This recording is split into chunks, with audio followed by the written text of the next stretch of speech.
So why wait until summer, really? It is on already between Hillary Clinton and Donald Trump as they gear up for the general election. Trump says he's not afraid to get down in the mud with Clinton if he must. The GOP's presumptive nominee on the O'Reilly factor. Watch.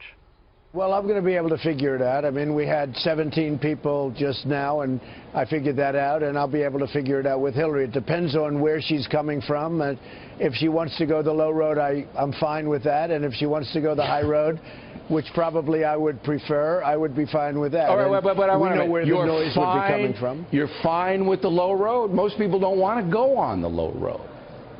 No, I can handle the low road if I have to do it. I mean, we've had some low roads over the last few months. Really? I mean, I'm fine with it if we have to go that direction. All right. Maybe you haven't noticed. You know what? I hope you don't have to go it. And then on the other side, Hillary Clinton, while she has not quite put away Bernie Sanders for good, the Democratic frontrunner clearly has Donald Trump in her sights, and she says she's not holding back. I've seen the presidency up close from two different perspectives, and I think I know what it takes. And I don't think we can take a risk on a loose cannon like Donald Trump. He's made references to your marriage, to your husband. Are you prepared? Well, he's not the first one, Anderson. I can't say this often enough. If he wants to go back to the playbook of the 1990s, if he wants to follow in the footsteps of those who have tried to knock me down and take me out of the political arena, I'm more than happy to have him do that. This is, to me, a classic case of a blustering, bullying guy who has knocked out of the way all the Republicans because they were just dumbfounded. Wow. Geraldo, you've covered many a political campaign, a long career. How's this one going to shake out? Oh, my goodness, what a question. Can I just say about Hillary Clinton, that laugh after Anderson asked about the husband? So inappropriate. It wasn't a joke, and she laughed, and it made me feel... Her problem is she is not a natural. For all of her vaunted credentials, and my goodness, they are staggering. Secretary of State, First Lady, Senator from the great state of New York, elected twice. And yet she still comes across as an awkward campaigner. And I think Donald Trump is going to be far more formidable against Hillary Clinton than most people give him credit. I think that in some way, I don't think that he'll be able to steamroll her the way he did many of the males that he dispatched so efficiently. But I do think that he will keep her off balance. And I think that the attacks, those personal attacks on Bill Clinton and the history, Monica Lewinsky in the Oval Office and so forth, will have some resonance. I think that he will rally many. The question is, will he be able to win the election with mostly white men supporting him? Real quickly before we move on around the couch, what do you think her #1 weakness is where Donald Trump is concerned in terms of how he might come after her? Well, I think her #1 weakness, me personally as a longtime war correspondent, is that she was in charge when we lost the Middle East. The overthrow of Gaddafi was a catastrophic mistake. It, in many ways, mirrored the catastrophic mistake of George W. Bush getting rid of Saddam Hussein, totally destabilizing the region, leaving it open to ISIS, and not having the wherewithal to fight ISIS, you know, the way it should be fought, eye to eye. All right, our Democrat on the couch, Julie, I want to come to you to answer back. Well, there's really, you know, I'm not in the business of giving Donald Trump advice, but I'm going to actually do it for a change. Very hard to go after Hillary Clinton on the Monica Lewinsky stuff and on the women's stuff. She is at her best and her most sympathetic when she's a victim. You may not like it. You may think that's an inappropriate character trait for a president. But nevertheless, she has the most sympathy among voters. And listen, I've worked in and around Hillary Clinton world now for 20 years.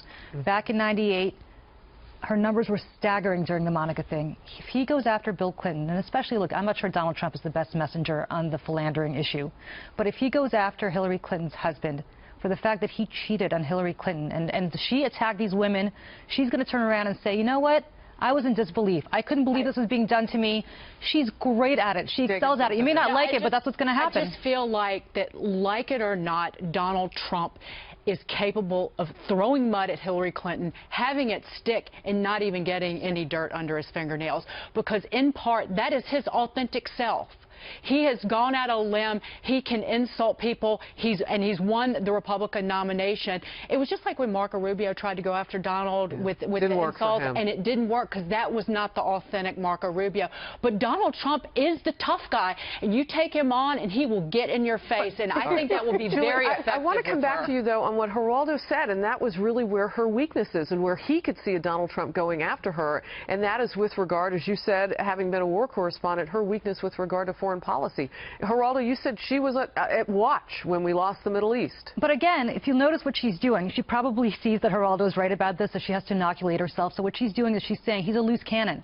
This guy, you can't trust him with the nuclear button. Are you kidding me? Look at what he is. I mean, this guy could nuke the rest of the world if he gets mad. But she actually was in charge when that was happening. It's not like I get it, but it's not intellectual. But it's not intellectual discussion. But my question is, excuse me, but it's a discussion about who you trust with the nuclear button. And she, despite what Geraldo said, and he's right in a lot of ways, but she's been the issue up until late. I mean, the issue has been ISIS, the Islamic State savages. The issue has been Syria and a red line we didn't cross. The nuclear button has always existed. But what's front and foremost in foreign policy right now is exactly what Geraldo was saying. I can't believe I said that twice. It's going to be front and foremost, but Harris, it's going to be it's going to be front and foremost what she wants it to be. That's how she's going to change the dialogue. And she's ultimately going to say, you may not like me on foreign policy, but you better trust me before you trust the I think you make a really strong point, Julie, and that's why she's saying it. She welcomes the playbook from the 90s. She can handle that. She's shown she is where she is today because of her handling of that and being playing the victim card. It has worked for her. But when he's challenged on taking the high road versus the low road,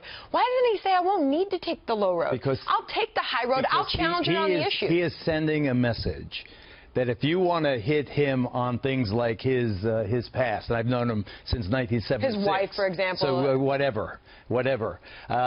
He is signaling that don't go there because, you know, if you live in a glass house, you don't throw rocks.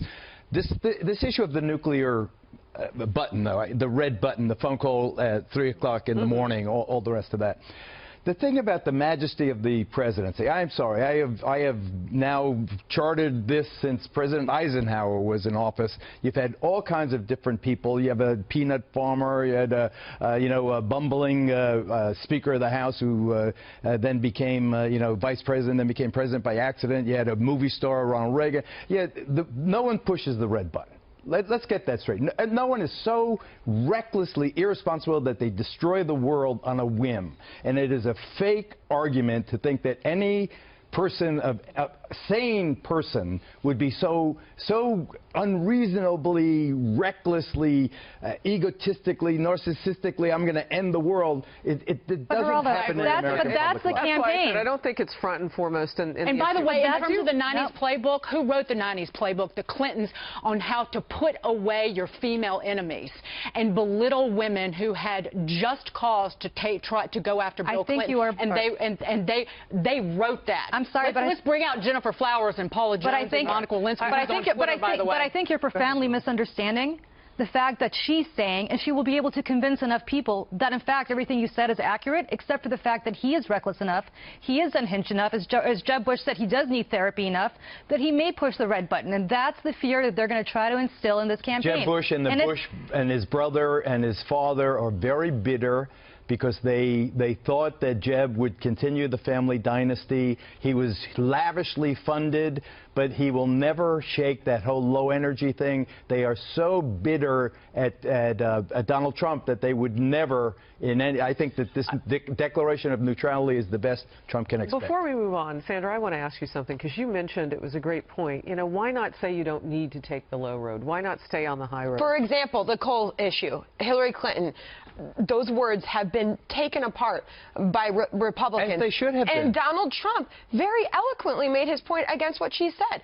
Why can't he just stick to the issues when you've got the email scandal that continues to develop? I'm not defending it. I think that you're absolutely spot on. That coal mistake, it was like the buffalo hunters, and there's no more buffalo, and you tell them, okay, buffalo hunters, forget it, your life is over. I mean, coal miners, I think that career is over, but to say it so brutally and not put it initially in terms of the $30 billion rehab program. So the big overarching question in my mind is not whether or not either of these candidates will take the low or the high road, but can America survive when they do end up in the mud if that happens. I Yes. mean, we have seen so much divisiveness And the in way our he country. takes on her as a woman, you say to the American people, to women out there, Hillary expects you to vote for her simply because she's a woman. And women, Sandra and I have talked about this, will not buy that. But polls are reflecting the opposite. That's the problem.